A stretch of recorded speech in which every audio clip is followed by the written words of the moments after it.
na nossa aula nós vamos utilizar o nosso livro de atividades complementares, né? Então vocês vão abrir lá no conteúdo a comunicação e a história. Antigamente, as pessoas se comunicavam através de pinturas, né? Que eram chamadas pinturas rupestres, né? Que o homem fazia desenhos representando o que eles faziam, desenhavam animais, desenhavam pessoas caçando, né? Então, essa era a forma do homem se comunicar, né? Então, a pessoa passava e observava aquelas imagens e já sabia todo o processo como eles faziam para caçar, para sobreviver, né? Então, agora a gente vai ver os vários tipos de comunicação existentes, tá bom, pessoal? O primeiro tipo de comunicação é a comunicação gestual, né? É a comunicação não verbal, que usa de gestos, sinais ou mímicas para transmitir ideias. A gente pode utilizar as pessoas surdas e mudas, elas utilizam a comunicação gestual, né? Elas utilizam os gestos para se comunicar. A comunicação falada é a comunicação que acontece por meio de sons produzidos pela fala. Então, é o que está acontecendo agora, né? Eu estou fazendo a comunicação falada, né? Que acontece por meio dos sons que são transmitidos pela nossa fala.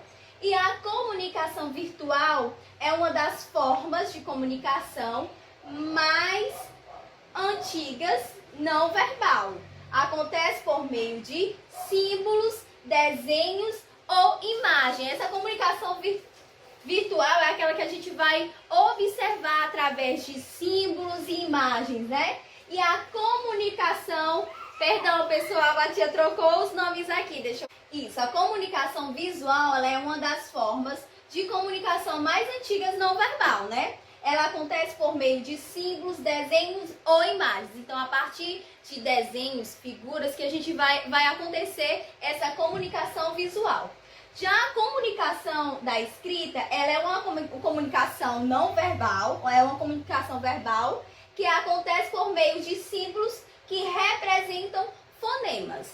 E a comunicação virtual é um dos tipos de comunicação mais novos, né? E ela acontece em dispositivos eletrônicos. Então, essa é uma das comunicações que, em meio a essa pandemia, nós, professores, estamos utilizando para ter um contato aí com você de casa, né? Do outro lado da telinha do seu celular, do seu computador, né? Do seu tablet. Agora vocês vão assistir um vídeo que fala sobre esses tipos de comunicação. Tá Você já parou para pensar como a linguagem é importante na nossa vida?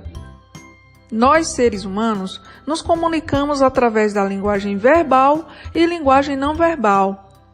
Vamos ver qual a diferença entre as duas? A linguagem verbal é aquela que se estrutura por meio da palavra, seja ela escrita ou falada.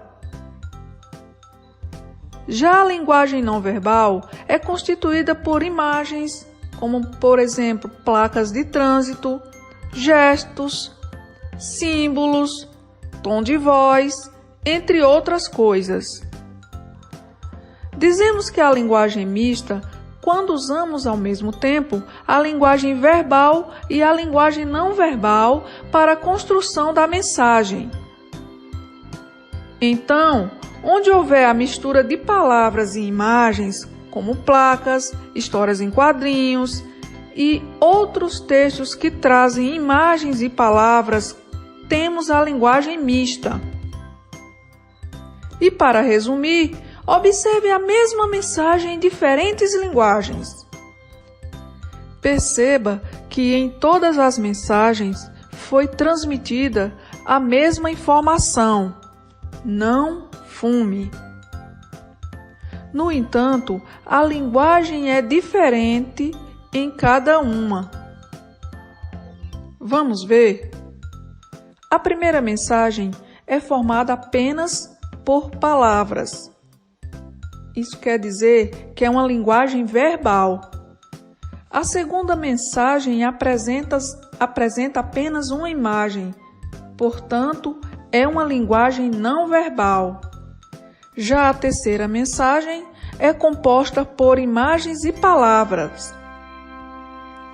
E nós vimos que quando houver uma mistura de imagens e palavras na mesma mensagem ou texto, só pode ser linguagem mista. Agora que você sabe a diferença entre a linguagem verbal e a linguagem não verbal, ficou fácil, né?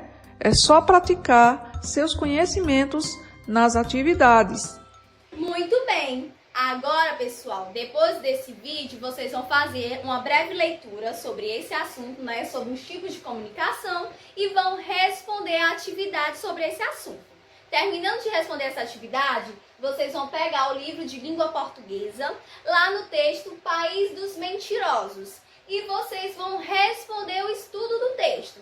Mas para mim responder o estudo do texto, eu preciso fazer a leitura do texto, né? Ah, tia, mas eu já li esse texto. Então você vai fazer novamente a leitura para poder responder a atividade, tá bom? Capriche na atividade e até